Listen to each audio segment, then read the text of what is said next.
the tranquil town of Autumn's End, Thanksgiving was more than a holiday. It was a sacred tradition, a symbol of harmony and gratitude. But as the golden leaves began to fall this year, a sinister pall settled over the town, transforming it into a landscape of fear. The nightmare began, unassumingly enough, with a discovery in Miller's pumpkin patch that sent shivers down the spine of the town.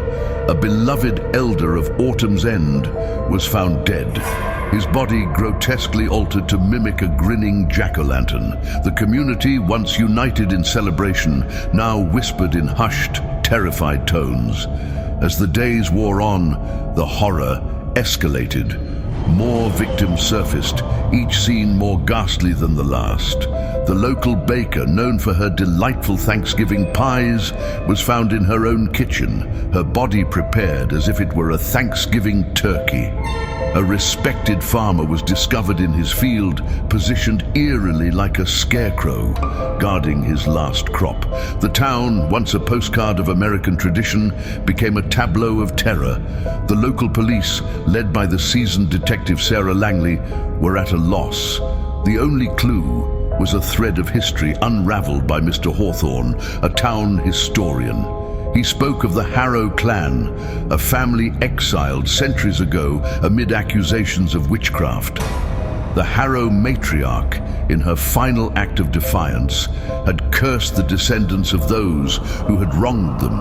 The murders, it seemed, were not random, but a chilling fulfillment of this ancient curse. Detective Langley, a woman of logic, found herself delving into the town's dark past. Each victim had ties, however remote, to the families responsible for the Harrow's exile.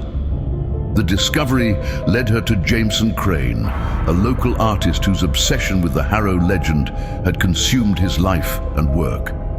In Crane's twisted mind, he was the executor of the Harrow curse, a role he embraced with a zeal that chilled Langley to the bone.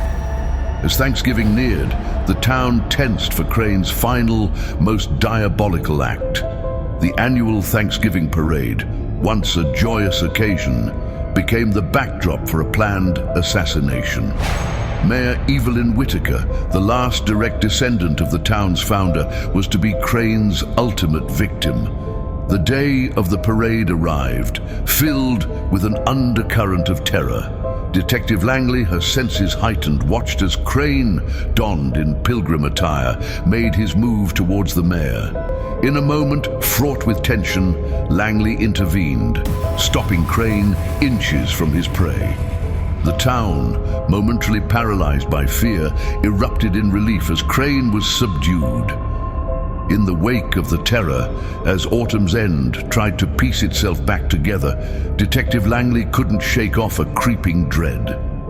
Poring over Crane's notes and the Harrow artifacts, she realized the curse was not just a folk tale.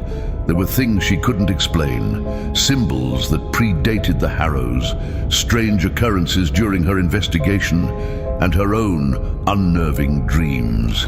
As the story of Autumn's End drew to a close, a semblance of normality returned. But in the quiet moments, Langley felt the presence of something ancient, something that had been watching, waiting. The harvest of fear might have ended, but in the shadows of Autumn's End, something whispered that this was only the beginning. And in the depths of the night, a chilling breeze carried a faint, almost imperceptible sound, the echo of a woman's laughter, cold and vengeful, drifting through the empty streets.